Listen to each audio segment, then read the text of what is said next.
मोगाच्या बाळक जिजुते मोगाच्या भावनो आनी भयणीनो,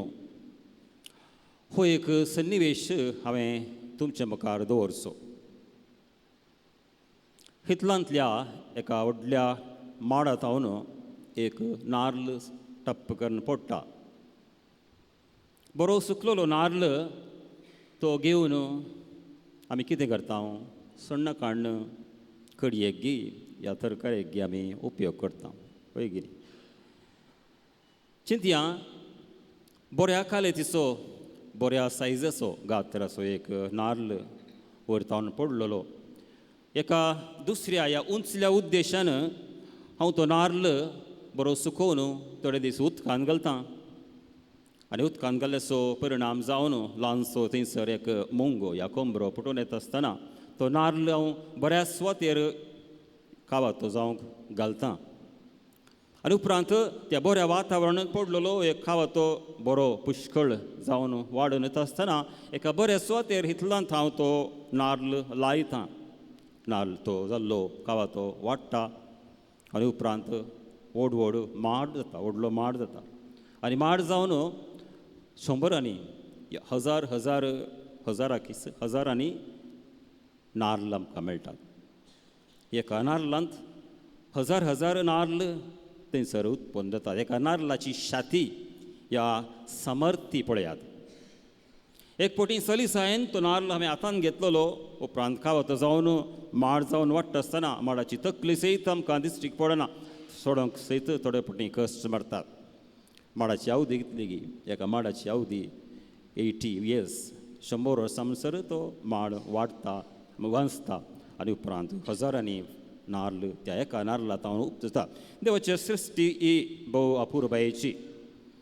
एका नाल्लाची शाती इतली आसा जाल्यार एका नाल्लांत इतली शाती आमी फिलॉसॉफी तत्वशास्त्रांत म्हणटा हांव पोटेन्सी म्हूण शाती ह्या समर्थी. देवान तुज्या आनी म्हजे थंय घाल्लेल्या रचलेल्या आत्म्याची शाती विशयींत भोवशा आमी आयकुचें, आमी चिंतचें या ताच्या विशयींत विचार करचो भोवशा मस्त उणें कोणना ह्या आमच्या आत्म्या विशीं. देवान आमचे थंय घातलेलो आत्मो, रचलेलो आत्मो पवित्र स्नाना उद्देशी पवित्र आत्म्याचें येणें थंयसर जाता. पवित्र आत्म्याचें देवाचें येणें आमच्या आत्म्यान जाता. आमचो आत्मो देवाचें मंदीर जाता. देवान आमकां आपल्या सारक्याचे आनी स्वरुपाचे जावन रचल्यात आमी जाणाव. त्या सारक्याचे आनी स्वरुपाचे रचल्यान म्हळ्यार एक अर्थ जावन आसा देवाचो एक कुडको, द डिवायन एसेन्स. देवाचो एक कुडको आमच्या आत्म्यान थंयसर आसा. देवाचो एक भाग आमचो आत्मो जावन आसा. पवित्र आत्म्याक घेतलेली आमी देवाच्या हाजीरपणान भरलेलो आत्मो. त्याच पवित्र स्नानांत देवान भावार्थ, बरवसो आनी मोग ही तीन एक कितें म्हणूं एक आत्मीक यंत्रां, मिशन्स या मोटर्स ह्या तीन बियांच्या रुपार आमच्या पवित्र स्नानांत भावार्थ, बरवसो आनी मोग थंयसर हीं बियां ओंपल्यांत. एक माड या एक नाल्ल तो हांव घेवन हितलांत घालून बरो एक खावातो आनी माड जावन हजारांनी नाल्ल येतात. तशेंच मोगाच्या भावनान बेडिनो, जरी तर पवित्र स्नान घेतलेल्या हर एका क्रिस्तावान म्हणजे तुवें आनी हांवें आमच्या आत्म्याचें तशेंच जोगासाण केली जाल्यार, आमच्या क्रिस्ती आत्म्याचें तशेंच पालन पोशण करूंक तितलीच एक वाट धरली जाल्यार, भावार्थान आनी बरवशान आनी मोगान आमचें जिवीत थंयसर वाडलें जाल्यार, मागण्यांत तें थंयसर आमी वाडून हाडलें जाल्यार, देवान रचलो होसो आत्मो त्या रचणार देवातय, त्या त्रियेक संतसिंत्यांच्या त्रियेक देवातय संपूर्ण एकवट जोडची शाती ह्या समर्थी आमच्या आत्म्याक आसा. आत्मीक शब्दांत, आत्मीक भाशेंत आमी म्हणटा मिस्टिकल मॅरेज. मिस्टीकपणी देवा लागींच आमी लग्नाचो संबंध जोडची शाती समर्थी देवान आमच्या आत्म्यांत घाल्ली आसा. मोगाच्या भावनान सर्ग म्हळ्यार कितें? सर्गार आमी ताका आसा तशें रूप पळयतल्या म्हणून पवित्र पुस्तक आमकां सांगता. त्या रूप पळोवचें एक मेट सकल त्या देवा थंय ह्या संवसारांतच देवाचो अनुभव जोडची, देवा थंय एकवट जोडची शाती या तें एक बरो या शाती समर्थी देवान तुज्या आनी म्हज्या आत्म्यांत घाल्या. चडशें कितें जाता? हांवें कळ्ळें जजमेंट करचें न्ही नीत विचारची न्ही चडशें कितें जाता एक उदाहरण दिवंक कोणना इतलांत आमच्या कोंबी आसता जालांत न्ही म्हणून कोंबी सडावत सकयल पडून आसता वय की न्ही कोंबयेची पिलां कांय पडलेलें शीत गी या तांदूळ गी या थंयसर हांगासर इल्लेशे किडे गी या वाळे गी आपणाक कितें त्या ल्हानशा संवसारांत मेळ्ळें हिसून तृप्ती जाता अशें आमच्या आत्मीक जिवितांत अशेंच कोणना हांवें सांगचें एक तेर सुमळो हप्त्यां तेपट्या हांव मिसाक गेलो क्रिस्तांव जावन आनी थोडेंशें भक्तीपण केलें कश्ट आयिल्ल्या वेळार थंयसर हांगासर गेलो आनी क्रिस्तूस सांजो हांव म्हणटा मोस्ट ऑफ द सडावत आमी ल्हानशें एक बोरीं क्रिस्तांव जावन कोणाक इबादत करनातलीं थोडे मागणी म्हणून थंयसर आमचें जिवीत आरंभता थंयसर ती सादारण ह्या कोंबयेच्या ल्हान संवसारा भशेन आमचें आत्मीक जिवीत कोणना पूण वयर पळयल्यार मळबार थंयसर गीद उबो नासता गिदाक देवान बळिश्ट पाकटे दिल्यात आनी तितलेच बळिश्ट पाकड्यांक ह्या पुरक जावन बळिश्ट ताचे पांय देवान दिल्ले बळिश्ट पाकटे आनी पांय ते उपयोग करून गीद वयसर मळबार उपता 10,000 10,000 15,000 फूट वयर गीद उबोवंक शकता एका सुपरसॉनीक कॅमेरा भशेन गिदाचे दोळे भोव तीक्ष्ण आसतात गीद वयर उपता गिदाची नदर गिदाचो संवसार गिदाची येवजण ती उंचली जावन आसात ल्हानशा कोंबये पर्यंत ल्हानशा संवसारान मगच्या भावनो आनी भयणीनो कार्मेलीत मिस्तीक क्रिस्तूस सांजोवचे 2 जुबलेव ह्या वर्सा आमी समोर मुखार आसा देखून क्रिस्ताच्या सांजोवन आमकां दिल्ली पवित्र सभेक दिल्ली तुका आनी म्हाका दिल्ली शिकोवण देवा लागीं आमी कशें मिस्तीकपणी उंचलो अनुभव आमी जोडयेत गिदा नदरेन आमचो आत्मो कशें देवा थंय उबयेत असली शिकोवण दिवंक ह्या वर्सा आमी एक गुंडायेचो विशय ह्या वर्साच्या ह्या नव्याच्या दिसांनी मिसलेलो आसा शेळयेच्या लग्नाचे दीस लागीं शेळयेच्या लग्नाचो दीस लागीं पावला लग्नाचो दीस पवित्र पुस्तकांत देवान आपल्या परजे लागीं ह्या तुजे आनी म्हजे लागीं विविध रितीच्या संबंदाची उक्ता दाखोवणी ह्या थंयसर उगडापण केलां देव विविध रितीच्या संबंदा उद्देशी आपल्या परजे लागीं तुजे लागीं आनी म्हजे लागीं संबंद घडोवंक एकवट जोडूंक आश येता पवित्र पुस्तकांत ह्या संबंदांत देवान घोवा आनी बायले मदलो संबंद ह्या होकले न्हवऱ्या मदलो संबंद एका दोन मोग करणा मदलो संबंद द लवर्स नो 2 मोगी मदलो संबंद असलो संबंद देवान परत परत थंयसर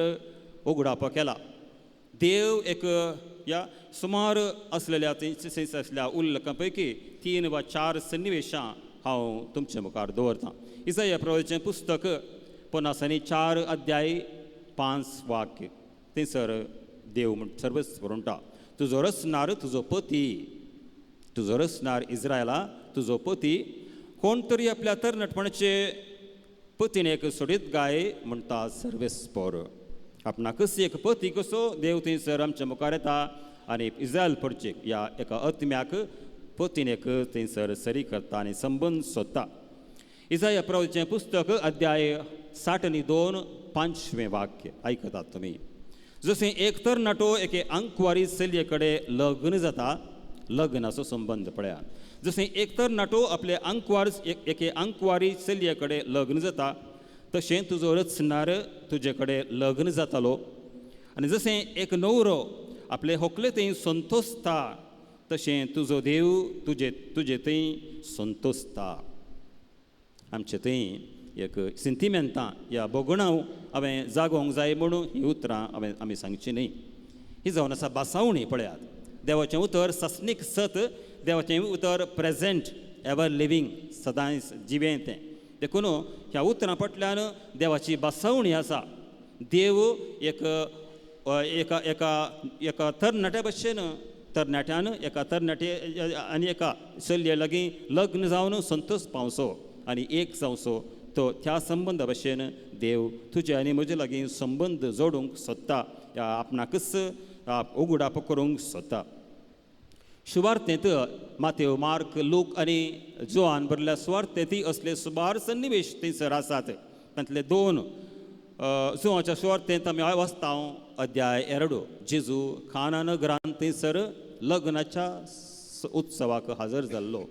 एक लग्न म्हणटा आसतना लग्नाची समारंभ म्हणटा आसतना होकल आनी न्हवरो थंय आसतात सुवार्थेंतून उल्लेख केल्ली होकले नेवरो एक पूण थंयसर दोग होरेत आसलेले दोग होकल्यो आसलेल्यो खरेपणी आनी एक श्रेश्ठ होरेत थंयसर आसलेलो जेजू क्रिस्त जावन आसा आनी कोण ती पतीण आपणातावन घडून येवची पवित्र सभा आपणे घडून येवची पवित्र सभा सगळींच्या बापान ताका दिल्लेली होकल जावन तिचे लागीं एकवट जोडूंक आनी तिचो संतोश संपूर्ण करूंक जेजून उदाक आसलेलें वायन केल्लें वायन जावन बोध दिलो असो आनी एक गुंडायचो अर्थ जावन आसा आपूण एक होरोच जावन णवरो जावन पवित्र सभे सोबे तुजे आनी मदें सोबे एक लग्नाचो संबंद घडोवन आपणाकच उगडाप करूंक आपल्या काळजाचो संतोश आमचे लागीं तुजे लागीं आनी म्हजे लागीं वांटूंक मातेवाची सुवार्ता अध्याय 25 थंयसर आमी वाचता जेजून सांगिल्ली ओपार 10 देडयांची ओपार 5 देडयो दिवो घेवन सदांच आयत्यो आसलेल्यो हर एक घडी होरेताच्या येण्याक त्यो राखून रावलेल्यो मोदने रातीर होरेत आयलो आनी होरेत येतच त्यो देडयो होरेता सवें लग्नाच्या मंटपाक ह्या थंयसर उत्सवाक भितर सरल्यो होरेता सवें त्यो एक जाल्यो एका जेजुतेय आनी आत्म्यातय आसलेलो घडोवंक साध्यसो संबंद ह्या बासावणी थंयसर ह्या जेजू सांगलेल्या ओपारेंत आसा देखून मोगाच्या भावनो आनी भयणीनो बाळूक जेजूच्या वर्साच्या फेस्ताक आमी तयारी जावन भोव उर्बेन आनी तितल्याच भक्तीन हांगासर पयल्या दिसाच्या नोवेनाक आमी हजर जाता आसतना आज आमच्याच क्रिस्ती ओडपणा विशयंत आमी जाणा जावचें क्रिस्ती ग्रेस्त ह्या ओडविकाये विशीं आमी जाणा जावचें देवान आमकां पवित्र स्नानान रचलां आनी क्रिस्तांव जावन रचलां न्हय फकत थोडेशें मिनिमम कर्ण आनी उपरांत हक्केन जिवीत सांपोवन वचूंक न्हू देवान आमकां आपयलां ही गिदा नदर आपणावंक आपल्या आत्म्याच्या विशयंत आमकां जाणा जावंक देवान आमकां ताचे थंय एक कोटीच जावच्या त्या आपोवण्याक हर एका क्रिस्तांवाक आपयलां पवित्र स्नान घेतलेल्या हर एकल्याक थंयसर आसलेल्या भितरल्या माद्रेंक या पाद्री माद्रेंक न्ही पवित्र स्नान घेतलेल्या हर एकल्याक देवान ह्या उसलो अनुभव लागशिल्लो ह्या गुंडायचो अनुभव आत्म्याचो आनी देवा मदलो संबंद एकवट जोडूंक मिस्टिकल मॅरेज आमकां आपयलां खरें सांगचें जाल्यार हे हो अनुभव म्हणून येत आसा पवित्र स्नानाच्या जिविताची भरती आमी म्हणूं येता पवित्र स्नानाच्या जिवनाची संपूर्ण फुलोवणी द फुलनेस ऑफ बॅप्टिजमल लायफ सगळ्यांनी आमी पवित्र स्नान घेतलां पूण त्या पवित्र स्नान घेतलेल्या आपल्या हर एकल्यांक त्या पवित्र स्नानाच्या जिविताची संपूर्ण फुलोवणी द फ्लावरींग फुलनेस ऑफ बॅप्टिजमल लायफ तें जावन आसा आज आमी ध्यान करता देखून आमचे थंय आज पयल्या दिसा जाकेवाचो उडास आमी कडयत कोणना जाकेवाक जेजूक पळोवची आशा जाली वय की न्ही त्या आशे निमित्ती तो धांवलो आनी रुखार चडलो जेजूक हांवें पळय जाय त्या आशे निमती तो धांवलो आनी रुखार चडलो आनी जेजू थंयसर आयलो जेजून ताचेर नदर घाली जेजून ताचें नांव आपयलें आनी उपरांत आमी पळयता जेजू जाकेवाच्या घरा आयला जेजू आनी जाकेव एक जाल्यार देखून आमच्या काळजांत ही एक बरी आशा एक बरी आशा आमी जागोवया म्हाकाय देवाक पळोवंक जाय I want to see God I want to experience God देवाचो गुंडायेन आनीक चड मापान चड आनी चड म्हाका अनुभव जोडूंक देवाक हांव पळोवंक आशेतां आय वॉन्ट टू सी गॉड देवाचो अनुभव म्हाका जाय ही आशा आमचे थंय आमी जागोवया आनी ह्या तरान खंयच्या तरान आमी पयण धरूंक जाय हर एका दिसा आमी नियाळ करतले 9 दिसांनी पूण ही आशा आमचे थंय आसूं दी म्हाका देवाक पळोवंक जाय जेजू सवय एकवट जोडूंक जेजूचो अनुभव जोडूंक म्हाका जाय जेम्मा गलगानी भोवशा तुमी हांव आयकलां याना जेम्मा गलगानी इटली गांवचें एक तरणाटें फकत 25 वर्सां तें जियेल्लें 1878 तावन 1903 ह्या वर्सांनी फकत 25 वर्सांचें जिवीत ताचें जायती दुबळीकाय ताच्या कुटुंबांत आसली ल्हान आसतना ताची आवय सरली पयशांच्या अडचणेक लागून आनी उपरांत ताचो बापूय सरलो 8 भुरग्यां पैकी तें 4थें आनी ह्या 7 भुरग्यांक तांचें पालन पोशण करचें जबाबदारी ताचेर आयली एका घरांत ल्हान घराचें नितळाचें काम तें करतलें पूण एक लायक जावन तरणाटें जावन तें वावर करता आसतना देवान ताचे थंय विशेश देवाक पळोवंक जाय ही आशा ताचे थंय जागयली आनी देवान ताका स्टिग्माता आपलेच गाय जेजूचे गाय तिच्या कुडीन थंयसर दिश्टीक पडले आनी विविध रितीची मिस्तीक अनुभवां देवाचो गुंडायेचो ह्या उंचायेचे अनुभव ताका दीस जेजू गेलो कित्याक ताणें तसो आत्मो ताणें जेजूक समर्पिलो जेजूक हांवें पळोवंक जाय, जेजूचो अनुभव म्हाका चड आनी चड जाय, ही आशा आनी अत्रेक तें दवरूच गेलें आनी त्या प्रमाणे ताचें क्रिस्ती जिवीत तें रुपीत करूच गेलें. लायक जाल्यार एक आधुनीक काळाचें मिस्तीक जावन पवित्र सभेन ताका आज वळखून घेतला. देखून ह्या जम्मा गलगानी परी क्रिस्ताच्या सांजुआ परी आविलाच्या सांत तेरेसा परी आमी देवाक देवाचो अनुभव जोडूंक ही आशा बाळक जेजूच्या हातांत आमी घालया. आमची तेसावानी मागणी बाळक जेजूक समर्पूंक आमी आयल्या खंडी जावन तो आमचेर प्रसन्न जातलो भावार्थाचेर भक्तीचेर. पूण हाचे सवें सदां तुमी पयलें सर्गींचें राज जेजून शिकयलां. देखून आत्मीक आशा ही आशा देवाक आमी पळोवची आशाय प्रागाच्या जेजूच्या हातांत घालून आमकां आत्मीक जिवितांत ग्रेस्त कर उंचायक बर म्हणून त्याच बाळक जेजू लागीं आमी मागया. आमेन.